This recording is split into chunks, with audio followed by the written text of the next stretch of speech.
Voici le bonheur. Tu viens au monde et tes parents font en sorte que tu grandisses dans de très bonnes conditions. Tout va bien, tu as tout ce dont tu as besoin. Tu manges, tu dors, tu as tes jouets, tes vêtements, tu es au calme. Et ça va durer longtemps. Après tout, c'est ça le bonheur, non? Tu es libre de faire ce que tu veux.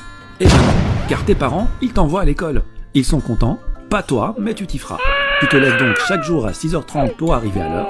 Tu suis les cours pendant 7 heures, on te donne des devoirs, tu étudies pour passer des examens. Et chaque semaine, tu reçois une récompense pour tes efforts, le week-end. Ce processus se répète tous les jours, toutes les semaines, tous les mois pendant 20 ans, en estimant que tu ne redoubles pas et que tu finisses à l'université.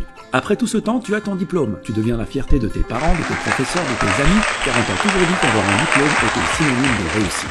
Ça y est, tu as enfin réussi. Tu peux désormais te reposer et faire tout ce dont tu as envie durant le reste de tes jours. Après tout, c'est ça le bonheur, non? Tu es libre de faire ce que tu veux. Eh ben non, pas vraiment. Maintenant, il faut trouver un travail. Ah bon, pourquoi? Ben pour gagner de l'argent. Pourquoi? Ben pour payer la maison que tu n'as pas encore, payer les factures que cette maison va te coûter et acheter la voiture de tes rêves, car après tout, c'est ce que fait une personne qui a réussi. Alors, attention, pas n'importe quel travail, hein. Ben non, t'imagines bien que t'as pas fait toutes ces années d'études pour rien. Il te faut un métier dont le prestige est à la hauteur de ton diplôme. Donc tu vas être ingénieur, avocat, médecin ou architecte, tu vas limite travailler à la fonction publique, mais alors en tant que commissaire. Bon, très bien. Tu trouves un job, tu te mets dans un bureau, on te donne ton horaire, les règles à respecter, on t'annonce ton salaire et tes avantages, on te remercie, te serre la main et c'est parti. Tu te lèves tous les jours à 6h30, tu bosses pendant 8 à 9 heures par jour, on te donne des responsabilités et tu y vas à fond car tu veux une augmentation. C'est facile, on t'a rodé à ça pendant 20 ans. Tu t'y habitues et à la fin de chaque mois, tu reçois une récompense pour tes efforts, un salaire. Salaire que tu utilises pour payer tes charges obligatoires, ta nourriture, ta voiture, les sorties qui t'aident à casser la routine que tu t'es créée et des vacances une fois par an. Et tu parviens même à mettre de côté, juste au cas où.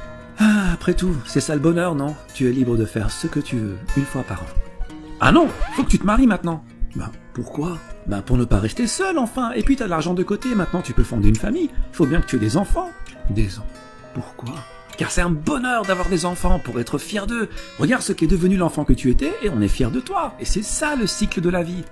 Bon, très bien. Tu trouves un ou une partenaire, tu te maries, tu fais des enfants. Mais attention, t'es pas en pause carrière. T'avais déjà 8 heures de ton temps quotidien passé au travail. Rajoute 3 à 4 heures par jour pour t'occuper des enfants et trouver des activités. Mais comme après une longue journée de travail, t'as qu'une envie, c'est de te reposer, tu compteras sur le week-end, qui à la base était une récompense, mais qui va devenir la condensation de tout le temps que tu n'as pas pu passer en famille. Ce processus se répète tous les jours, toutes les semaines, tous les mois, pendant 40 ans. Tu as 65 ans, tu es pensionné, tu t'es enfin débarrassé de ton travail. Tes enfants ont grandi, ont fait leur vie. Ta femme est toujours à tes côtés. Et vous vivez l'un près de l'autre en profitant du temps qui, contrairement à vous, est éternel. Mais le stress de toute une vie t'a consumé de l'intérieur. Trop d'acharnement, trop d'inquiétude, trop d'anxiété, trop de j'ai pas le temps, trop de j'ai pas le choix. Trop tard. Trop tard. Ah, après tout, c'est ça le bonheur, non?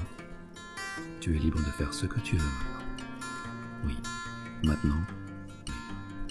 Tu vois, cette vie-là, c'est un peu comme l'âne et la carotte.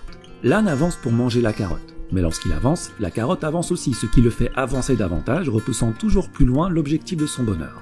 Ce stratagème est orchestré par celui qui le monte et dans son unique intérêt, avec, au bout tout de même, une petite récompense pour l'âne afin qu'il ne se décourage pas.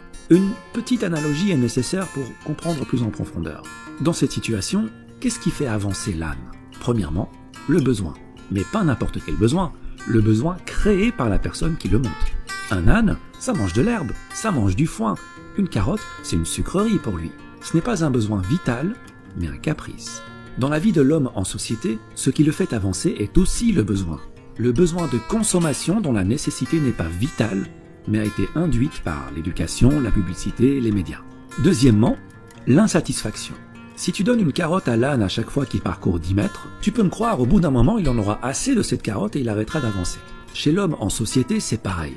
Il faut le maintenir dans une zone d'insatisfaction assez élevée pour que son besoin ne soit pas totalement comblé, mais assez basse pour qu'il soit prêt à refournir les efforts nécessaires afin d'assouvir ce besoin. Concrètement, si ton patron te donne 10 000 € par mois, tu seras totalement satisfait et ce n'est pas dans son intérêt puisqu'avec cet argent et un minimum d'intelligence financière, tu investiras dans l'immobilier pour dégager des revenus automatiques et plus besoin de patron. Il est perdant, tu es gagnant, ce n'est pas dans son intérêt donc il doit te payer beaucoup moins. Et s'il te donne que 800 € par mois, il se doutera bien que tu iras chez la concurrence, ce qui n'est pas dans son intérêt non plus. Donc il va s'aligner pour te donner juste de quoi subvenir à tes besoins. Et voilà, la roue tourne. On t'a promis un avenir brillant. Et tu te retrouves à hypothéquer ton réel bonheur pour consommer davantage. C'est comme si on t'avait volé ta vie avant même qu'elle ne commence. 80% des gens sont coincés dans ce cercle. Et je dis coincés car la plupart n'aiment pas leur vie, n'aiment pas leur quotidien. Ils le trouvent malsain, mais ils disent « Ouais mais bon, si tout le monde fait comme ça, c'est que ça fonctionne, c'est que c'est la bonne manière de faire. » Ah ben oui, si tu lis les livres que tout le monde lit, tu ne pourras que penser comme tout le monde. Écoute, c'est normal que tout le monde fasse comme ça puisque tout le monde va à la même école. Celle où clairement le bonheur et l'épanouissement personnel ne font pas partie du programme. Celle où on ne t'apprend pas à être autre chose qu'un âne qui troque sa paix et sa santé pour une carotte. Mais que veux-tu ? L'homme préfère en général un monde connu et malsain plutôt qu'un monde sain mais inconnu. Bon d'accord, mais alors, que faire ? Eh bien le plus important, c'est d'être satisfait. Pas forcément de ce qu'on a, mais de ce qu'on est. Et je ferai une vidéo sur l'importance de l'être par rapport à l'avoir. En gros, si tu fais partie de ces 20% de gens qui sont heureux dans leur métro, boulot, dodo et qui, pour rien au monde, ne changeraient leurs habitudes, c'est bingo, tu as compris la vie et je souhaite de tout cœur que le bonheur que tu ressens se perpétue. Par contre, si tu fais partie des 80% de personnes qui ont cette routine malsaine mais confortable alors qu'elle ne va pas dans l'intérêt de leur bonheur personnel, pose-toi la question, qu'est-ce qui te rendrait vraiment heureux ? Quitter ton job ? Devenir ton propre patron ? Vivre au soleil ? Passer du temps en famille ? Avoir une meilleure santé ? Une fois que tu as trouvé ton pourquoi, une fois que tu as trouvé ce qui te rendrait plus épanoui, et j'insiste sur ton épanouissement, pas celui de tes parents, pas celui de tes professeurs, pas celui de ton patron, tu vas mettre toutes les chances de ton côté pour devenir cette personne. Car rappelle-toi que dans la vie, tu as le choix.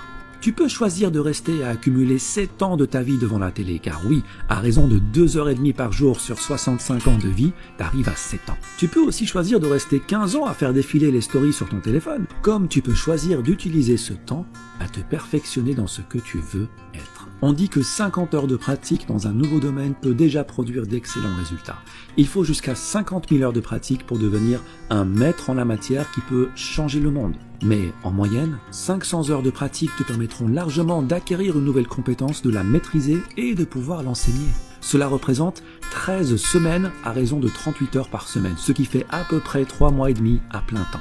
Si en 3 mois et demi, tu peux acquérir une nouvelle compétence et la maîtriser, combien pourrais-tu en acquérir sur 40 ans de carrière ? Et des compétences, des opportunités, des champs de carottes, t'en as à l'appel. Donc voilà ce que tu vas faire.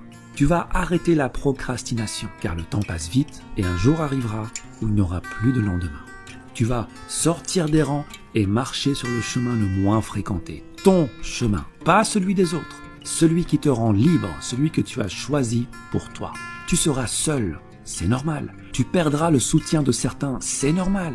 Mais tu seras enfin ce que tu as toujours voulu être. Tu suivras enfin cette petite voix à l'intérieur de toi qui t'a toujours appelé en vain et que tu as enfin décidé d'écouter. Et c'est ça le bonheur.